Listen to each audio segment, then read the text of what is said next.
जय श्री कृष्ण। आप सभी को पुरुषोत्तम मास की ढेरों शुभकामनाएं। प्रिय भक्तों, आज के इस वीडियो में हम विशेष रूप से बात करेंगे कि भक्तों, जैसा कि आप सभी जानते ही हैं कि 17 मई रविवार से अधिक मास की शुरुआत होने वाली है, जिसे पुरुषोत्तम मास भी कहा जाता है। और भक्तों, ये महीना बहुत ही विशेष है क्योंकि ये 3 साल में सिर्फ एक ही बार आता है। इसीलिए भक्तों, आज हम जानेंगे कि आखिर अधिक मास क्या है, इसे पुरुषोत्तम मास क्यों कहा जाता है, भगवान श्री कृष्ण ने इस महीने को अपना नाम क्यों दिया, इस महीने में कौन कौन से नियम रखने चाहिए, कौन कौन सी वस्तुएं नहीं खानी चाहिए, तुलसी की लकड़ी पर दीप की इतनी बड़ी महिमा क्यों बताई गई है, आखिर 12,000 बार गंगा स्नान के बराबर पुण्य एक दीप दान से कैसे प्राप्त हो सकता है, क्या सच में इस महीने में किया गया थोड़ा सा जप, थोड़ा सा दान, थोड़ा सा व्रत भी 1000 गुना फल देता है, आखिर क्यों माताओं बहनों के लिए ये महीना विशेष माना गया है, क्या विद्यार्थियों को इस महीने में विशेष लाभ मिलता है, आखिर कैसे वृद्ध व्यक्ति इस महीने में भगवान की भक्ति करके मोक्ष तक प्राप्त कर सकता है, आखिर क्यों इस महीने में तीर्थ यात्रा का महत्व सामान्य से कई गुना अधिक हो जाता है, और आखिर क्यों इस पूरे महीने में विवाह मांगलिक कार्य और भोग विलास से दूर रहने के लिए कहा गया है। तो भक्तों, जानेंगे सब कुछ, लेकिन आपसे निवेदन है कि वीडियो यदि थोड़ा सा भी उपयोगी लगे तो एक बार लाइक अवश्य कर दीजिएगा, चैनल को सब्सक्राइब कीजिएगा और कमेंट बॉक्स में ओम पुरुषोत्तम देवाय नमः या हर महादेव जरूर लिखें। तो भक्तों, ये कोई साधारण विषय नहीं है, ये उस महीने की महिमा है जिसे स्वयं भगवान नारायण ने अपना नाम दे दिया, जिसे पहले मलमास कहकर तुच्छ समझते थे। ये उस महीने की महिमा है जिसके बारे में कहा गया कि जो फल हजारों वर्षों की तपस्या से नहीं मिलता, वह फल केवल 1 महीने के भक्ति भाव से प्राप्त हो जाता है। प्रिय भक्तों, आज जो हम आपको बताने वाले हैं, ये हमारे पुराणों में वर्णित है, ये संत महात्माओं की वाणी है, ये भगवान के भक्तों का अनुभव है। और यदि कोई मनुष्य इस महीने को पहचान ले, इस महीने की महिमा को समझ ले, तो उसका जीवन बदल सकता। भक्तों, 17 मई से लेकर 15 जून तक ये अधिक मास आरंभ हो चुका है। बहुत से लोग इसे मलमास बोलते हैं, लेकिन भक्तों, भगवान ने स्वयं कहा कि अब ये केवल मलमास नहीं रहेगा, ये पुरुषोत्तम मास कहलाएगा। और इसकी कथा बड़ी अद्भुत है। कथा आती है कि एक बार ये अधिक मास बहुत दुखी होकर भगवान श्री कृष्ण के पास पहुंचा। वो रो रहा था, बहुत जोर जोर से रो रहा था, उसका चेहरा मुरझाया हुआ था, उसकी आंखों से आंसू रुक नहीं रहे थे। भगवान ने पूछा, क्या क्यों रो रहे हो? तभी अधिक मास बोला, प्रभु, संसार में सबका सम्मान है, 12 महीनों का महत्व है, किसी महीने में लोग विवाह करते हैं, किसी महीने में यज्ञ करते हैं, किसी महीने में गृह प्रवेश करते हैं, किसी महीने में बड़े बड़े शुभ कार्य करते हैं, लेकिन मुझे तो सबने तुच्छ बना दिया, मेरा नाम मलमास रख दिया। लोग कहते हैं कि ये बेकार महीना है, इसमें कोई शुभ काम नहीं करना चाहिए, लोग मुझे अपवित्र मानते हैं, कोई मुझे सम्मान नहीं देता है, प्रभु मेरा जन्म ही व्यर्थ हो गया। भक्तों, जरा सोचिए वो महीना कितना दुखी होगा। संसार में जिसे कोई सम्मान ना मिले, जिसे सब कुछ समझे, उसका हृदय कितना टूट जाता होगा। और वो अधिक मांस रोते रोते भगवान श्री कृष्ण के चरणों में गिर पड़ा। तभी भगवान श्री कृष्ण मुस्कुराए, उन्होंने उसे उठाया, उसे अपने हृदय से लगा लिया। भगवान ने कहा, तू चिंता मत कर, आज से मैं तुझे अपना नाम देता हूं, मेरा नाम पुरुषोत्तम है, इसलिए आज से तेरा नाम पुरुषोत्तम। जो भी मनुष्य इस महीने में जप करेगा, तप करेगा, व्रत करेगा, दान करेगा, स्नान करेगा, दीप दान करेगा, कथा सुनेगा, भक्ति करेगा, उसके ऊपर मैं विशेष कृपा करूंगा। तो भक्तों, भगवान के मुख से निकला हुआ वचन कभी व्यर्थ नहीं जाता। भगवान ने कहा कि जो फल हजारों वर्षों की तपस्या से नहीं मिलता, वह फल इस 1 महीने में प्राप्त हो सकता है। उसके पास पुण्य कहा कि तब से यही कारण है कि संत महात्मा बार बार कहते हैं कि अधिक मांस को अपने हाथों से मत जाने दीजिए, ये महीना बार बार नहीं आता, यह भगवान की विशेष कृपा लेकर आता है। कहा गया कि यदि कोई मनुष्य पूरे अधिक मास में केवल एक छोटा सा नियम भी रख ले, तो उसका जीवन धन्य हो जाता है। कोई एक समय भोजन करे, कोई सात्विक भोजन करे, कोई जप करे, कोई गीता पढ़े, कोई भागवत सुने, कोई गौ सेवा करे, कोई तुलसी की सेवा करे, तो भगवान उसे इन सभी का फल देते हैं। और भक्तों, इस महीने में तुलसी की लकड़ी पर दीपक दान की इतनी बड़ी महिमा बताई गई है, जिसे सुनकर मन आश्चर्य से भर जाता है। यदि कोई व्यक्ति सुबह स्नान करके भगवान नारायण के सामने तुलसी की लकड़ी पर रुई लपेटकर दीपक जलाता है, तो उसे 12 बार गंगा स्नान करने के बराबर पुण्य प्राप्त होता है। अब भक्तों, बहुत से लोग सोचते हैं कि क्या सच में इतना फल मिल सकता है? तो भक्तों, भगवान के लिए क्या संभव है? जो भगवान पूरे ब्रह्मांड के स्वामी हैं, जिनकी कृपा से संसार चलता है, यदि वे किसी छोटे से कार्य को भी महान बना दें तो उसमें आश्चर्य के कैसा। इसीलिए संत लोग कहते हैं कि अधिक मास में दीपदान अवश्य करना चाहिए। विशेष रूप से तुलसी की लकड़ी का महत्व बहुत बताया गया है। तुलसी माता स्वयं भगवान विष्णु को प्रिय है। जहां तुलसी होती है वहां भगवान नारायण का वास माना जाता है।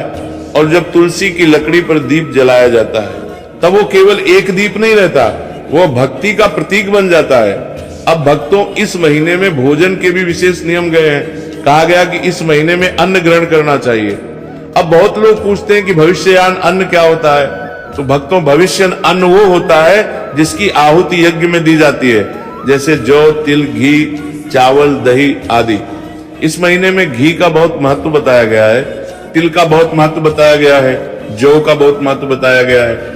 और भोजन जितना सरल और सात्विक हो उतना उत्तम माना गया है। अब यदि संभव हो तो इस पूरे महीने में क्रोध ना करें, झूठ ना बोलें, किसी का अपमान ना करें, किसी को दुख ना दें, क्योंकि केवल भूखे रहने का नाम व्रत नहीं है। असली व्रत तो मन की शुद्धि है। और इस महीने में चावल को लेकर भी विशेष नियम बताए गए हैं। कहा गया कि चावल को बहुत अच्छी तरह धोना चाहिए ताकि उसके ऊपर कमांड पूरी तरह निकल जाए। इस महीने में मार वाला चावल ग्रहण नहीं किया जाता है। अब बहुत से लोग पूछते हैं कि ऐसा क्यों। शास्त्रों में जो नियम बताए गए हैं उनके पीछे गहरी आध्यात्मिक भावना होती है। अधिक मास संयम का महीना है, ये शरीर को नहीं मन को साधने का महीना है, इसलिए भोजन भी साधारण और सात्विक रखा जाता है। और राजमा को लेकर भी मना किया गया है। संत लोग कहते हैं कि इस महीने में जितना हो सके सरल भोजन करें, क्योंकि ये महीना भोग का नहीं योग का महीना है। ये महीना शरीर को सजाने नहीं, ये महीना आत्मा को जगाने का महीना है। कहा गया कि इस महीने में यदि कोई व्यक्ति जमीन पर सोता है, भगवान का नाम जपता है, कथा सुनता है, तीर्थ यात्रा करता है, तो उसका जीवन पवित्र हो जाता है। और इस महीने में कथा सुनने की बहुत बड़ी महिमा बताई गई है, क्योंकि कथा केवल शब्द नहीं होती, कथा आत्मा को भगवान से जोड़ती है। जब मनुष्य भगवान की कथा सुनता है तब उसके भीतर का अंधकार धीरे धीरे समाप्त होने लगता है। इसीलिए संत लोग कहते हैं कि अधिक मास में जितना हो सके भगवान की कथा सुनो, भागवत सुनो, रामायण सुनो, गीता पढ़ो, क्योंकि ये महीना आत्मा को शुद्ध करने का अवसर लेकर आता है। और तीर्थ यात्रा की भी बहुत बड़ी महिमा बताई गई है। विशेष रूप से भगवान जगन्नाथ जी के दर्शन की। कहा गया कि पुरुषोत्तम मास में यदि कोई जगन्नाथपुरी की यात्रा करता है तो भगवान उसशेष कृपा करते हैं, क्योंकि स्वयं भगवान का नाम ही पुरुषोत्तम है। इसलिए पुरुषोत्तम क्षेत्र यानी जगन्नाथपुरी का महत्व इस महीने में और भी अधिक बढ़ जाता है।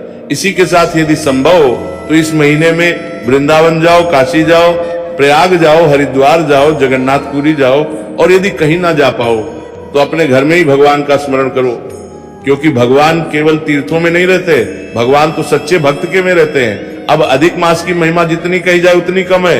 ये कोई साधारण महीना नहीं है, ये भगवान की करुणा का महीना है। ये बस समय है जब भगवान स्वयं अपने भक्तों के बहुत निकट आ जाते हैं। इसीलिए इस महीने को व्यर्थ मत जाने दीजिए। संसार के काम तो चलते ही रहेंगे, लेकिन पुरुषोत्तम मास बार बार नहीं आता है, 3 सालों में एक बार आता है। कहा गया है कि इस पूरे महीने में यदि मनुष्य केवल भगवान का नाम भी लेता रहे तो भी उसे पुण्य की प्राप्ति होती है। और यदि कोई श्रद्धा के साथ जप, तप, स्नान, दान, कथा, दीप दान और सेवा करता है तो उसका जीवन बदल सकता है। नारद पुराण में अधिक मास की एक बड़ी अद्भुत कथा आती है, और इस कथा से समझ में आता है कि भगवान केवल बड़े बड़े यज्ञों से प्रसन्न नहीं होते। भगवान तो भाव देखते हैं, भगवान तो मनुष्य का हृदय देखते हैं। कथा आती है कि एक बंदर मरने के बाद स्वर्ग की ओर रहा था। उसके लिए दिव्य विमान आया हुआ था, चारों ओर प्रकाश था, देवदूत उसे सम्मान के साथ ले जा रहे थे। वो बंदर स्वयं आश्चर्य में था। उसने धर्मराज से पूछा, प्रभु मुझसे कहीं कोई भूल तो नहीं हो गई? मैं तो एक साधारण बंदर था, मैंने कौन सा जप किया, कौन सा तप किया, कौन सा दान किया? मैंने तो जीवन भर इधर उधर उछल कूदी की, मैंने तो शायद अपराधी किए होंगे, फिर मेरे लिए स्वर्ग का विमान क्यों आया? धर्मराज मुस्कुराए। उन्होंने कहा, तुम्हें याद है एक बार तुम्हारे मुंह में बड़ा भयंकर फोड़ा हो गया था? बंदर बोला, हाँ प्रभु, वो समय तो बड़ा कष्टदायक था, मैं कुछ खा भी नहीं पाता था, पानी पीना भी कठिन हो गया था। तभी धर्मराज बोले, वह समय अधिक मांस का था, तुम भूखे रहते थे, दर्द से परेशान होकर पेड़ों से फल तोड़कर नीचे फेंक देते थे, तुम स्वयं तो उन्हें खा नहीं पाते थे, लेकिन वे फल नीचे रहने वाले पक्षियों, पशुओं और दूसरे जीवों के काम आ जाते थे। उन्होंने उन फलों को खाया, तुम्हारे कारण अनेक जीवों का पेट भरा था, और क्योंकि वह अधिक मांस का समय था, इसीलिए तुम्हें उसका इतना महान पुण्य प्राप्त हुआ कि आज तुम्हारे लिए स्वर्ग का विमान आया है। अब जरा सोचिए, वह बंदर तो जानबूझकर पुण्य भी नहीं कर रहा था, उसने कोई संकल्प नहीं लिया था, उसने कोई बड़ा यज्ञ नहीं किया था, लेकिन अधिक मांस की महिमा इतनी बड़ी है कि अनजाने में किया गया छोटा सा पुण्य भी हजारों गुना बढ़ जाता है। इसीलिए संत लोग कहते हैं, इस महीने में किसी भूखे को भोजन करा दो, किसी प्यासे को पानी पिला दो, किसी गरीब को वस्त्र दे दो, गौ माता को रोटी खिला दो, किसी पक्षी के लिए दाना डाल दो, भगवान उसका भी अनंत फल देते हैं। इसी के साथ अन्नदान की इस महीने में बहुत बड़ी महिमा बताई गई है। कहा गया कि यदि कोई व्यक्ति श्रद्धा से भोजन कराता है तो भगवान स्वयं प्रसन्न होते हैं, क्योंकि भूखे को भोजन देना केवल दान नहीं है, तो भगवान की सेवा है। फलदान की भी बड़ी महिमा, क्योंकि फल सात्विकता का प्रतीक माना गया है, और अधिक मास में जितना सरल जीवन होगा उतना ही मन भगवान की ओर लगेगा। अब बहुत लोग पूछते हैं कि इस महीने में आखिर शादी विवाह क्यों नहीं होते, मांगलिक कार्य क्यों नहीं किए जाते। तो इसका कारण यह है कि ये महीना संसार के उत्सवों से ज्यादा भगवान की भक्ति के लिए रखा गया है। ये महीना आत्मा को भगवान के करीब ले जाने का महीना है। इसीलिए इस समय मनुष्य को भोग विलास से थोड़ा हटकर भक्ति में लगना चाहिए। अब मतलब ये नहीं कि ये महीना अशुभ है, नहीं, बल्कि ये महीना तो इतना शुभ है कि स्वयं भगवान ने इसे अपना नाम दिया। लेकिन ये महीना सांसारिक सुखों के लिए नहीं, आध्यात्मिक उन्नति के लिए माना गया है, और इसमें स्नान की बहुत बड़ी महिमा बताई गई है। विशेष रूप से प्रातःकाल स्नान कहा गया कि जो मनुष्य ब्रह्म मुहूर्त में उठकर स्नान करता है और भगवान का स्मरण करता है, उसका मन शुद्ध होने लगता है। गंगा नदी स्नान, इन सब का इस महीने में विशेष महत्व बताया गया है। आपका मुख पूर्व दिशा की ओर होना चाहिए। अब सूर्य देव को प्रणाम करें और उन्हें धीरे धीरे यह हल्दी वाला जल अर्पित करें। जल चढ़ाते समय ध्यान रखें कि जल की धार बहुत पतली होनी चाहिए, ताकि जल धीरे धीरे गिरे और आप उस गिरते हुए जल की धार में से सूर्य देव के दर्शन कर सकें। जब आप जल चढ़ा रहे हों तो आपके मन में कोई भी गलत विचार नहीं आना चाहिए। आपका पूरा ध्यान सिर्फ और सिर्फ सूर्य देव और अपनी मनोकामना पर होना चाहिए। जल चढ़ाते समय आपको मन ही मन भगवान भास्कर का स्मरण करना है। आप चाहें तो गायत्री मंत्र पढ़ सकते हैं, या फिर सूर्य देव के किसी भी सरल मंत्र का मन ही मन जाप कर सकते हैं। जल चढ़ाने के बाद जो जल जमीन पर गिरा है, उस जल को अपने दाहिने हाथ की उंगली से छुएं और उसे अपने माथे, अपने कंठ और अपने हृदय पर लगा लें। यह सूर्य देव का आशीर्वाद है जो आपके पूरे शरीर में ऊर्जा का संचार करेगा। यह तो हुआ उपाय का पहला चरण। अब आपको क्या करना है, इसे बहुत ध्यान से समझें, क्योंकि असली चमत्कार इसी उपाय से होने वाला है। आपको अपने घर के मंदिर में बैठ जाना है। एक शुद्ध घी का दीपक जलाएं, भगवान श्री हरि विष्णु और माता लक्ष्मी का ध्यान करें। अब एक कटोरी में थोड़ी सी हल्दी लें और उसमें थोड़ा सा शुद्ध जल या गंगा जल मिलाकर उसका एक गाढ़ा लेप तैयार कर लें। इस लेप को तैयार करते समय मन ही मन भगवान विष्णु से प्रार्थना करें कि हे प्रभु, मेरे जीवन की सारी दरिद्रता को दूर करें। अब इस हल्दी के लेप से आपको अपने घर के मुख्य द्वार पर जाना है। घर का मुख्य द्वार वह स्थान होता है जहां से सकारात्मक और नकारात्मक दोनों ही प्रकार की ऊर्जा हमारे घर में प्रवेश करती है। माता लक्ष्मी भी इसी द्वार से हमारे घर में आती हैं। आपको इस हल्दी के लेप से अपने घर के मुख्य द्वार के दोनों तरफ स्वास्तिक का चिन्ह बनाना है। स्वास्तिक बनाते समय आपकी भावना एकदम शुद्ध होनी चाहिए। यह स्वास्तिक कोई साधारण चिन्ह नहीं है, यह साक्षात शुभता का स्वरूप है। हल्दी से बना यह स्वास्तिक आपके घर में किसी भी बुरी शक्ति को प्रवेश नहीं करने देगा। यह एक सुरक्षा कवच की तरह काम करेगा। जब आप स्वास्तिक बना लें तो उस पर थोड़े से अक्षत यानी साबुत चावल अर्पित करें। चावल के दाने टूटे हुए नहीं होने चाहिए, यह ध्यान रखिएगा। इसके बाद अपनी जो भी मनोकामना है, चाहे वह धन प्राप्ति की हो, कर्ज मुक्ति की हो, या फिर घर में सुख शांति की हो, वह मनोकामना अपने मुख्य द्वार पर खड़े होकर पूरे विश्वास के साथ बोलें। ऐसा महसूस करें कि आपकी वह मनोकामना पूर्ण हो चुकी है। लेकिन उपाय अभी यहां समाप्त नहीं हुआ है। एक छुटकी हल्दी का यह प्रयोग आपके जीवन के हर क्षेत्र में सफलता दिला सकता है। अगर आप चाहते हैं कि आपका व्यापार दिन दूनी रात चौगुनी तरक्की करे, आपकी दुकान या फैक्ट्री में ग्राहकों की भीड़ लग जाए, तो आपको 17 मई रविवार के दिन एक पीले रंग का साफ कपड़ा लेना है। उस कपड़े में एक साबुत हल्दी की गांठ रखें, एक हल्दी की गांठ, एक सुपारी और 1 रुपए का सिक्का। इन तीनों चीजों को उस पीले कपड़े में बांधकर एक छोटी सी पोटली बना लें।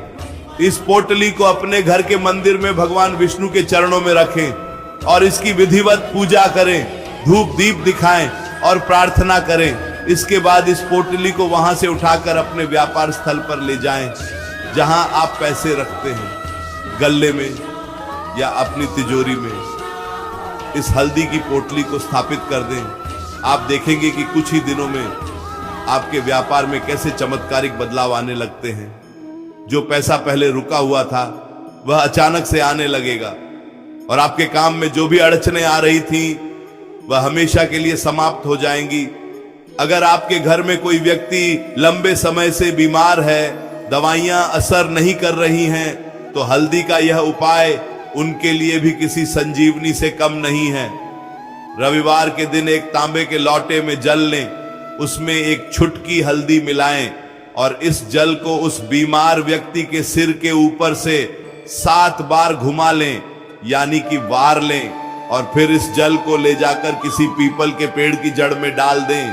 ऐसा करने से उस व्यक्ति के ऊपर जो भी नकारात्मक प्रभाव होगा, जो भी नजर दोष होगा, वह पीपल के पेड़ में समा जाएगा और वह व्यक्ति बहुत जल्दी स्वस्थ होने लगेगा।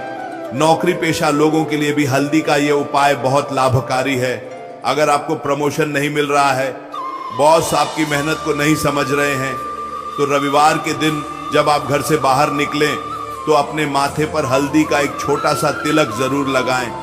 हल्दी का तिलक लगाने से आपका आज्ञा चक्र जागृत होता है, आपकी वाणी में आकर्षण आता है और आप जिस किसी से भी बात करते हैं वह आपकी बातों से प्रभावित होता है। सूर्य देव की कृपा से आपके मान सम्मान में वृद्धि होती है और आपके उच्च अधिकारी आपके काम की प्रशंसा करने पर मजबूर हो जाते हैं। जीवन में कई बार ऐसा होता है कि हम पैसा तो कमाते हैं, लेकिन पैसा घर में टिकता नहीं है। कोई ना कोई ऐसा खर्चा अचानक से आ जाता है कि सारा पैसा पानी की तरह बह जाता है। इसे रोकने के लिए और घर में बरकत लाने के लिए रविवार के दिन स्नान करने के बाद एक छुटकी हल्दी लें और उसे अपने घर की तिजोरी या जहां भी आप अपनी बचत का पैसा रखते हैं वहां पर हल्का सा छिड़क दें। हल्दी के छिड़काव से माता लक्ष्मी उस स्थान पर स्थिर हो जाती है, क्योंकि माता लक्ष्मी को हल्दी बहुत प्रिय है और जहां हल्दी की महक और शुद्धता होती है वहां से दरिद्रता हमेशा के लिए विदा ले लेती है। ज्येष्ठ मास की यह प्रतिपदा बहुत ही पुण्य फलदायी है। इस दिन यदि आप किसी गरीब या जरूरतमंद व्यक्ति को पीले अनाज का दान करते हैं, जैसे कि चने की दाल या फिर पीले वस्त्रों का दान करते हैं, तो इससे देव गुरु बृहस्पति और भगवान सूर्य दोनों ही अत्यंत प्रसन्न होते हैं। दान का हमारे सनातन धर्म में बहुत बड़ा महत्व है। आप जितना देते हैं प्रकृति उसका कई गुना बढ़ाकर आपको वापस लौट आती है। इसलिए अपने सामर्थ्य के अनुसार इस दिन दान अवश्य करें। दोस्तों, हल्दी केवल एक मसाला नहीं है, यह प्रकृति का दिया हुआ एक अनमोल खजाना है। यह हमारे शरीर के लिए औषधि है और हमारी आत्मा के लिए एक दिव्य पदार्थ जो हमारी आध्यात्मिक उन्नति का मार्ग प्रशस्त करता है। जब आप इस एक छुटकी हल्दी वाले उपाय को करेंगे तो आपके मन में किसी भी प्रकार का संदेह नहीं होना चाहिए, क्योंकि जब हम किसी भी उपाय को पूरे विश्वास और श्रद्धा के साथ करते हैं तभी उसका फल हमें प्राप्त होता है।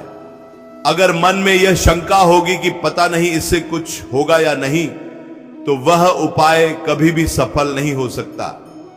इसलिए 17 मई को जब आप सुबह उठे तो एक नई उम्मीद, एक नए विश्वास के साथ उठे कि आज का दिन आपके जीवन का सबसे भाग्यशाली दिन है। आज से आपकी किस्मत के सितारे चमकने वाले हैं।